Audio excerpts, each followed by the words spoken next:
Who is Theo Epstein? He's more than just a slick baseball executive.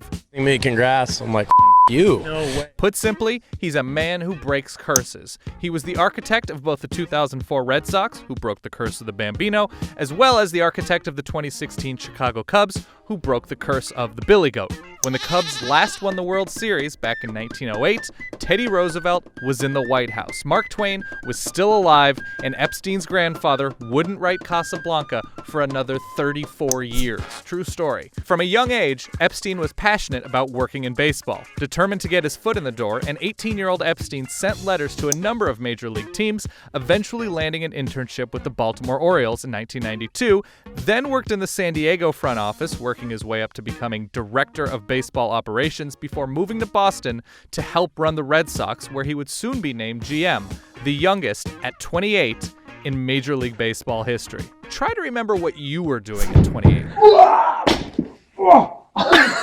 In constructing the memorable curse-breaking 04 Red Sox, Epstein made savvy trades, signings, and a managerial hire to steer the ship. Does that guy look familiar? Awkward. After winning another World Series 3 years later, Epstein eventually decided to embrace a new challenge and joined the Chicago Cubs as president of baseball operations in October of 2011. Fast forward 5 years, Epstein again knew the exact right buttons to push with the draft, trades, free agency, and a managerial hire to oversee everything. In comparing the two teams, the Red Sox were an established winning team with a proven core of players like Pedro Martinez and Manny Ramirez. Epstein was responsible for supplementing that squad with the right acquisitions. In Chicago, he joined a struggling franchise that had won just a single playoff series in the preceding 103 years. The situation required a complete teardown and renovation. So the roads to championship glory were completely different for both teams, a challenge that only Epstein was able to navigate in destroying two lengthy curses.